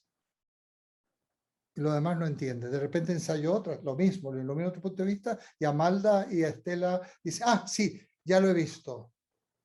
Y así. es cuestión de ensayar. Es un método no lineal, es un método de ir ensayando, a ver si puedo ser, y yo también tengo que ser muy ocurrente y tener mucha habilidad para poder expresar y llevar una línea pedagógica y didáctica para que vosotros podáis realmente sentir que aprendéis algo, aunque más no sea a cuestionaros y que no estáis perdiendo el tiempo. Porque hay cursillos de filosofía, mira, hoy en día hay en la red, hay Kant en 15 minutos, qué sé yo, Aristóteles en 5 minutos, hay cosas de estas y hay gente que tiene una cantidad de visualizaciones, porque en 15 minutos se manducan Kant, Aristóteles, lo que sea. Esto es una pesadez lo mío, porque insisto, y para colmo, ni siquiera gratifico demasiado, porque habláis con todo vuestro empeño y dedicación y digo, no, eso no es. Estoy hasta pesado con eso. Ya terminé así el curso y espero no empezarlo así. Para colmo tengo que decir, no. Me da igual que estudie filosofía o que no estudie. No, no es eso lo que yo quiero explicar. No quiere decir que no sea. Dice con toda buena voluntad Laura, verdad. Digo, ¿qué verdad ni que 8/4? Claro, porque como la verdad la construimos, lo único que podemos hacer con la verdad es, mientras caminamos, lo único verdadero es que hemos estado buscando la verdad, pero ¿qué es la verdad? Porque el problema con la verdad, que esto nos lleva, que la verdad está instaurada. Mira, en el fondo, pensar que hay una verdad es aceptar la idea de un Dios creador, de una inteligencia superior. Y esto ya me pone los pocos pelos que tengo de punta. De punta, porque cuanto más Dios sea Dios, más postrado somos los seres humanos. Porque lo auténticamente divino o sagrado, que yo, Eduardito Agüero, cree, somos nosotros. Nosotros individualmente, la sociedad en la que vivimos, etc. Es el hombre. Ese es el secreto mejor guardado, que el interior, lo que tiene sentido, la verdad, lo sublime, lo sagrado está en el hombre, en mí y en los demás. Y entonces vamos a una vía que por eso me gusta tanto a mí Descartes. Y por otra parte, y bueno, y puesto que alguien hablaba de Jesús por ahí, apareció Jesús, no sé si fue Denise. Denise quiere tomar la palabra. Sí, yo siempre recuerdo, donde haya 2 o más reunidos en mi nombre, ahí estoy yo. El cristianismo tiene unas metáforas preciosas, y nosotros reunidos aquí en el empeño por descubrir la verdad, por plantearnos el sentido, por poner nuestra cabeza, nuestra cabeza y nuestro corazón a punto acerca de qué es pensar, ahí está Dios, ahí está, esto es sagrado. Estamos oficiando una ceremonia sagrada, y esto no es una secta, ¿no? Ni mucho menos, simplemente que es cuestión por otra parte hay que simplificar, por eso me enervan a veces, por ejemplo, intentar hacer todo un curso para entender a Heidegger, que no hay quien lo entienda, pues me parecería perder el tiempo. Voy a terminar y le doy la palabra a Denise. A Heidegger le preguntaban Ser y Tiempo, es su obra, no os lo aconsejo para nada de leerla, pero Ser y Tiempo le preguntan a Heidegger, y dice, voy a leer Ser y Tiempo. Sí, dice, pero léala en francés, que se entiende mejor. Yo la había escrito en alemán. Dice, la traducción francesa se entiende mejor. Imagínate. Bueno, Denise. Se me vino ahorita a la mente lo que decía Kierkegaard, ¿no? Que en la angustia, ¿no? Que el ser humano piensa en la angustia cuando tiene un problema, porque cuando estamos felices no pensamos en cómo resolver el problema, ¿no? Y cuando nosotros tenemos un problema es cuando verdaderamente pues pensamos, ¿no? Eso ya lo decía el Kierkegaard, ahorita me acordé de eso, nada más eso quería comentar, ¿no? Entonces, ¿ves? Muy bien, gracias. ¿Ves que es un pensar que emerge, en este caso de la angustia? Es un pensar que emerge de la crisis. Por eso, Laura, claro, mejor que no pensemos, porque al pensar que yo me refiero, no es un elucubrar, reflexionar, conocer, informarse, todo eso está muy bien. Pero hay un pensar que además emerge con toda su fuerza en la crisis. Y eso nos puede permitir precisamente sortear esa crisis o hundirnos definitivamente. ¿Por qué el ser, más bien el ser y no la nada, dicen? Es cuando tú descubres, como dice la canción de Sabina, que tengo 1000 motivos para no cortarme de un tajo las venas. Pero hay personas que han llegado a pensar que mejor es cortarse de un tajo las venas. Y si descubren los motivos para no cortarse de un tajo las venas, de alguna manera ha logrado en ese momento situarse en el camino del pensar al que yo me refiero.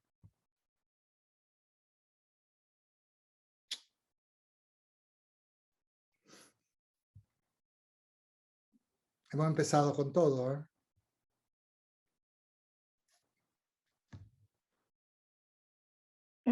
En pocas palabras, es como encontrar el sentido. Bueno, sí, en pocas palabras sí. Pero, ¿qué pasa cuando, a ver, Delma, yo el sentido que he encontrado, que soy un buscador de sentido y que no puedo dejar de buscarlo. Ahora, ¿tú has encontrado el sentido? Bueno, luego si hablamos con lo que decía Malda, por supuesto, que me gusta, o en relación a Laura, o en relación a lo que saber la sociedad en la que vivo, tratar de comprender más nuestra sociedad, conocer todas esas cosas. Pero la cuestión es un sentido que nos permita no cortarnos de un tajo las venas. Menos mal que tenemos la ley de la eutanasia en España aprobada. Y no hay que cortarse de un tajo las venas. Hola Eduardo. Hola Mariana. Hola a todos. Desde hace un ratito estaba yo queriendo hablar, pero no, creo que no levanté la manita correctamente. Pero bueno, aprovecho para darles un saludo. He tomado algunas notas y acerca del texto que me encantó. Claro que me deja pensando todo lo que se ha comentado y interesantísimo a cada momento lo que vamos descubriendo acerca de lo que comentaba Laura sobre el pensar un poco sufriente y decir, ya no quiero pensar, adiós, bye. A mí un poquito de pronto también me ha pasado eso mucho, pero también me pasa lo contrario. Es decir, encontrar el gozo en el pensar y el gozo en el entendimiento, o al menos el perseguirlo, sabiendo que el entendimiento, el pensamiento, es algo que es real, a diferencia de de la búsqueda del sentido de Dios, que es, bueno, pues en el mejor de los casos una buena apuesta, pues el pensamiento sí que está aquí y sí que es real. Me parece que este texto, lo que a mí me gusta mucho, es que en sí mismo, además de ser una invitación, es el ejercicio y el ejemplo, porque al estarlo leyendo o al estarlo repasando, a mí lo que me sucedió es que entramos, justamente sentía yo esto, que se aclaraba y decía yo, claro, ya lo estoy entendiendo, ya lo tengo, sí, ya estoy ahí, ya estoy en el carril. Pero después nuevamente se me iba y decía, ya no entendí nada. Entonces creo que ese es el ejemplo perfecto de la sustracción, ¿no? Que en momentos sentía yo como estar bailando con una serpiente que yo agarraba, se me soltaba, pero me resultó gozoso, ¿no? Porque también hay un factor hasta cierto punto de reto ahí, ¿no? Es la inteligencia como más bien el reto a mi inteligencia, como diciendo, a ver, vamos a jugar a me persigues y me escondo. También en la parte donde habla de las épocas graves, yo me he encontrado varias veces con esta referencia con muchos diferentes pensadores de todas las épocas que se refieren a su época como ahorita la cosa está como nunca. Y eso me ha parecido siempre muy simpático, por encontrar una palabra, ¿no? Porque también creo que habla de la manera en que a veces los humanos, incluso los más brillantes, somos un poco ciegos para ver más allá de lo que está fuera de nuestro marco temporal y espacial, ¿no? Y decimos, no, es que ahorita, en este momento, chicos, el COVID es de lo peor que le ha pasado a la humanidad. Y la realidad es que el ser humano siempre se ha enfrentado a retos, siempre se ha enfrentado siempre se ha enfrentado a cosas que lo han llevado a este tipo de reflexiones. Y al final todos históricamente, es decir, los humanos de ahora, los de hace 100 y los de hace 1000 años, tenemos en común bastante al enfrentarnos a la fenomenología de cada una de nuestras épocas. ¿Y qué es lo que nos ha unido siempre? Pues el pensamiento, que es lo que nos define como seres, pues sí, como seres un pedazo más allá. Me haría decir que es lo que nos separa del animal, aunque claro, sé que estaban hablando que los animales bueno, también tienen su asunto, pero me gusta mucho pensar que el pensamiento es como la aspiración, una de las aspiraciones máximas del ser humano, lograr pensar como en la mayoría, si no es que total capacidad, ¿no? de pensamiento. También creo que a veces el pensar debe ser o podría ser una herramienta para facilitarnos la vida, en este ejercicio diario. Y por otro lado, no caer, que creo que a veces es lo que se complica también como en la vanidad de pensar que estamos pensando y nada más sentirnos de pronto intelectualmente vanidosos, superiores, pretenciosos, sino tener un pensamiento que realmente sea constructivo en algo. Y esa construcción creo que empieza desde nosotros mismos. Sí, ¿para qué pensar en algo que me tortura? Pues estoy muy de acuerdo en esa parte, pero bueno, creo que un poco casi todo lo que he estado dándole vueltas a este texto desde que nos lo compartiste y que me encantó, es acerca del gozo del pensar, porque creo que es una de las cosas a las que aspira el ser humano en su mejor versión, ¿no? Espero que haya quedado más o menos claro. Perdón si no lo expresé muy bien. Es todo. Muchas gracias, Mariana. Bien, muy bien tu aportación. Mira, lo último que decías, eh, mm, hace poco leí y además no sé si lo comentamos, una pequeña variación. Nosotros no pensamos con la cabeza, pensamos con todo el cuerpo. El ser humano no es cerebro, mente, inteligencia, corazón. Pensamos, o mejor dicho, sentimos. El otro día no sé si había un texto, algo que yo en mi memoria actual me falla muchísimo, ¿no? Pensar también es sentir y también se piensa con el corazón, porque piensa el cuerpo, nosotros somos un cuerpo, una unidad biológica, orgánica, y es eso lo que piensa. Luego hay unos órganos bueno, parece que hay cosas que están localizadas en el cerebro, pero si no te funcionan los riñones o quién sabe qué, el cerebro tampoco, ¿no? Entonces, es sentir también. Pensar es un sentir, no es un pensar, porque tú utilizaste la palabra intelectual, meramente intelectual. Por eso he querido como ir separando, aunque luego puedo hacer otro planteamiento donde uno integro todo, pensar, razonar, conocer, todo es lo mismo, o no, o cómo se emparenta una cosa con la otra. Pero nosotros pensar también es sentir. Y por eso, por supuesto, Laura, que no hay que pensar, claro, uno como se dedica a la filosofía, y a veces dice somos intelectuales, alguna cosa que a mí no me gusta para nada. Voy a utilizar una expresión argentina, me repatea, dicen los argentinos, que me llamen intelectual, porque yo no soy un intelecto, yo soy una persona. Y yo pienso lo menos posible. Solo pienso cuando no tengo más remedio. Y solo pienso en esas circunstancias que emergen. Bueno, habíamos hablado de Schopenhauer hace unos meses, ¿no? La importancia del dolor, ¿eh? como ocasión de ese pensar que también es un sentir.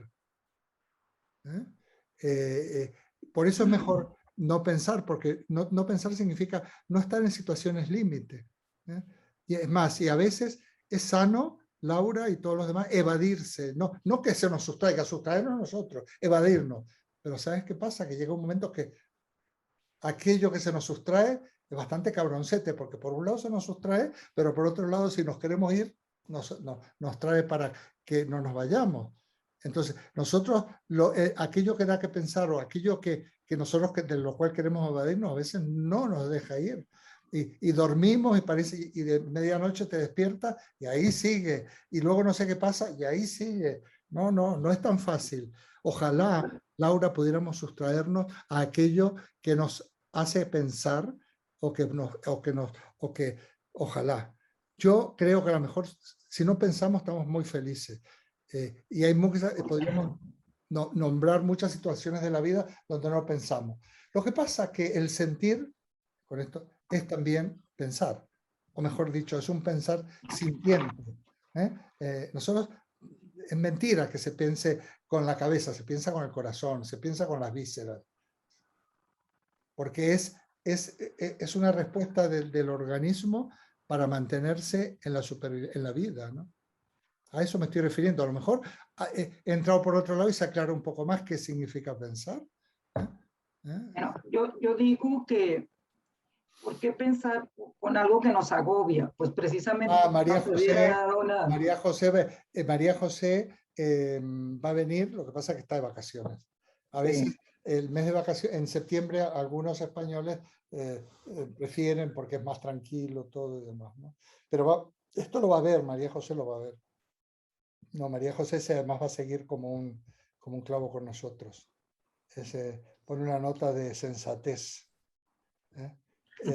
Esto que está en manos de un insensato, por lo menos necesitamos gente sensata. Que tiene que ser una mujer, por supuesto, que son más sensatas.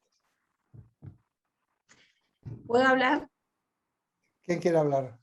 Yo. Claro, Yo, Eduardo. Claro. Bueno. La verdad que te desconozco, Eduardo, porque yo te conocía. ¿Era mejor?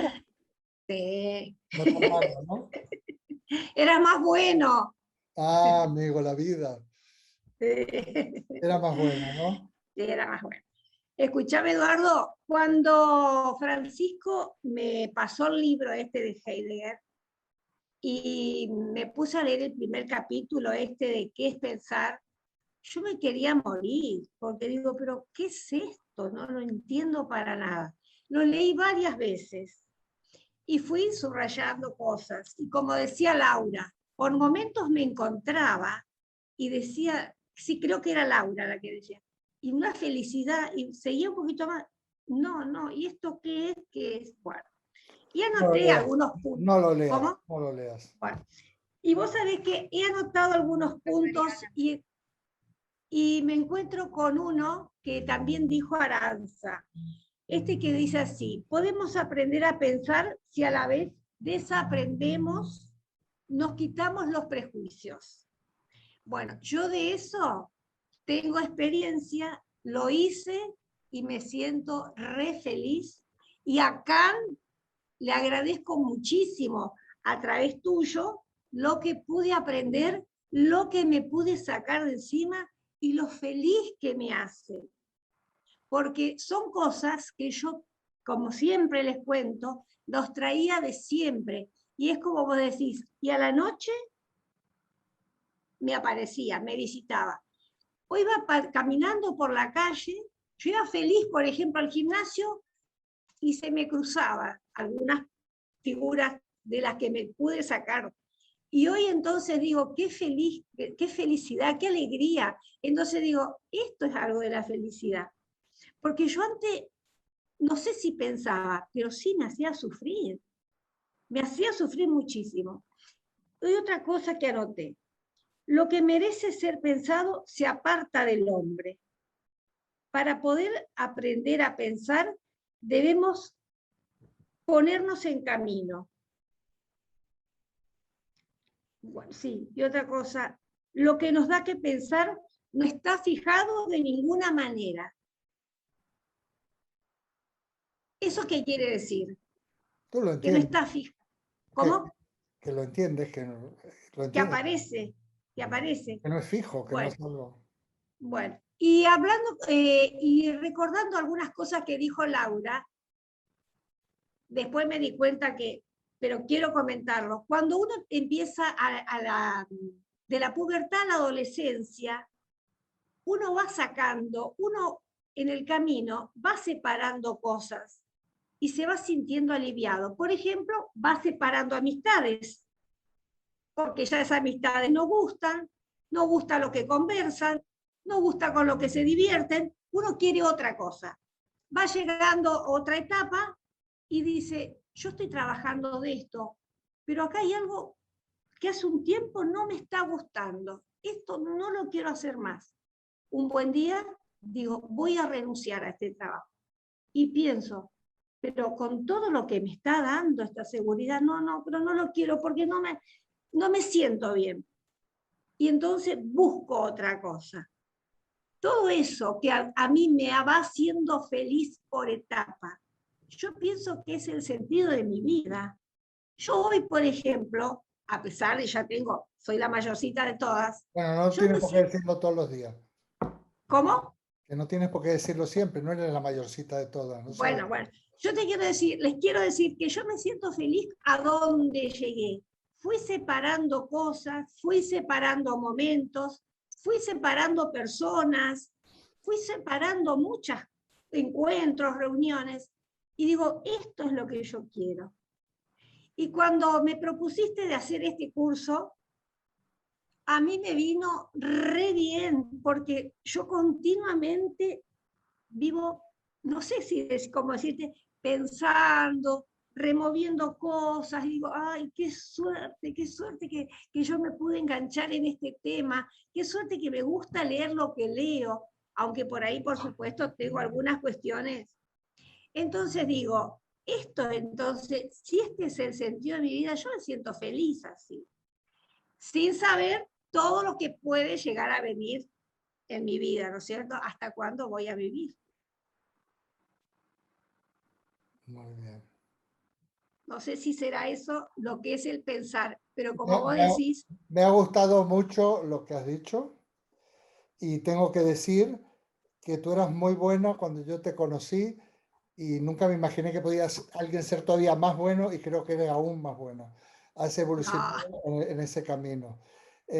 Yo soy más malo, pero he querido ser más malo. O sea, no tengo excusas. Me gusta ser malo. Pero bueno, hay un punto de encuentro, ¿verdad?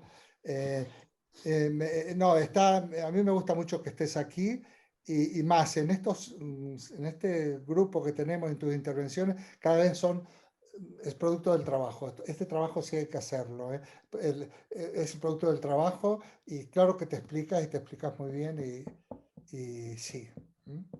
Entonces, Eduardo, una cosa, voy a prohibir leer a Heidegger, porque yo lo he puesto como ejemplo, pero voy a mandar, como yo soy además de todo, de incoherente, prejuicioso y contradictorio, voy a mandar un texto que os va a gustar, que se llama ¿Para qué ser poeta? Se llama ¿Para qué ser poeta? Y pone Heidegger, ¿para qué ser poeta en épocas de penuria? Está en una obrita que se llama Heidegger y la esencia de la poesía. Heidegger es lo suyo y hay que ser poetas. A ver, al otro día decíamos que si reemplazábamos en lo de este señor Muti música por filosofía, y ahora digo, reemplacemos filosofía por poesía. Entonces, ¿para qué ser poeta en épocas de penuria? Porque ser poeta no es solo que nos guste la poesía.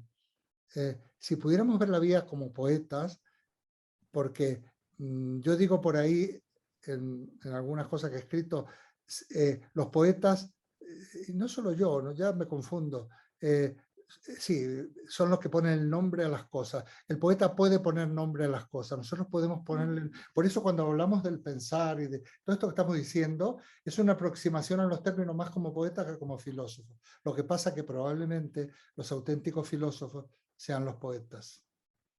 Así como yo por ahí digo, porque eso es simplemente porque me interesaba quedar bien, más que bien con una persona, decía, la auténtica filosofía es la pedagogía. Claro, era una pedagoga, uno le va a decir eso mientras tomas un tequila, ¿no? Pero de verdad, la poesía, ¿para qué ser poeta? Y podría ser, ¿para qué ser filósofo? ¿Para qué ser músico? Voy a ver si consigo, está en una obrita que se llama Caminos en el Bosque, por si la encontráis en Francisco el Gran Conseguidor. Y hay una que se llama La esencia de la obra de arte, y la descripción que hace Heidegger del cuadro de Van Gogh, de esos suecos, ese cuadro que se llama Los zapatos, como le queráis llamar, es magnífica. Magnífico. Mirando el cuadro, se mete dentro de los zapatos y empieza a entrar ahí por dónde habrán andado, quién lo habrá metido. Bueno, es otra manera, porque como cuando hablamos de pensar, estamos hablando también de sentir. Sí. Y la poesía es más respetuosa que el ensayo filosófico, porque el ensayo filosófico define, pero la poesía crea sensaciones, e incluso de malestar, incluso de rabia, de revolverse. Esto lo conoce muy bien Juan Antonio, porque yo creo que él tiene mucho contacto, a veces pone alguna cosa muy, muy interesante. Yo creo que compartí un texto suyo hace poco, ¿no? Con los poetas de ahí de la zona donde él vive. La poesía es otro camino, y en algún momento podemos respirar un poco y podemos transitar un poco el camino de la poesía. Voy a mandar esto, me lo recordáis por favor, voy a mandar esto de para qué ser poeta en épocas de penuria. Es verdad que ha habido muchas épocas de penuria, como decía Mariana, todos creemos, pero bueno, como las penurias de los demás allá ellos, pero la nuestra es penuria. Entonces, a veces nos vendría muy bien ser poetas. Además, estamos en una época también, Heidegger dirá, hablando de su época, es la medianoche de la noche del mundo. Es una expresión. He escuchado con mucha atención, digo, ay, sí, han interpretado mejor que yo. Escuché también tus respuestas. Y bueno, como decís, hasta fin de año o hasta mayo podemos seguir buscando todo esto, el sentido de estas cosas. Así que bueno. No, se va a ir aclarando, ¿eh? Porque aunque no estemos todo el tiempo con el tema, a medida que vayamos tratando cuestiones, probablemente si hacemos esta reunión en el mes de mayo, va a ser diferente. Porque ya entonces, adquirido... Y entonces el próximo tema es de los orígenes de la filosofía. Vamos a empezar con Parménides. Yo tengo que mirar la agenda porque no sé si... Bueno. Tengo que mirar. Yo lo mando por el grupo de WhatsApp. Sí, Eduardo. El grupo de WhatsApp, aquí procuramos, como siempre, referirnos a cuestiones del curso y también de contenido, y luego está el otro, el de la extensión. Yo los otros días compartí una cosa que me pareció bonita y la puse en el curso del grupo de extensión filosófica. A ese grupo es otra cosa, que es el que formó Malda. Podemos poner no solo comida, podemos poner también otras cosas. Pero el es más centrado, pero aquí también caben reflexiones de contenido, claro. Tenemos los dos. Bueno, chicas y chicos, muchísimas gracias. Supongo que el que no ha hablado es porque lo deja para otro momento, a nadie le vamos a preguntar. Muchas gracias, Denise, por haber hecho el esfuerzo de estar aquí. ¿Dónde estás viviendo ahora, Denise? En Santiago, Xintla. ¿Y eso dónde queda? Nayarit. Ah, bueno. Gracias a todos. Gracias. Adiós. Hasta prontito.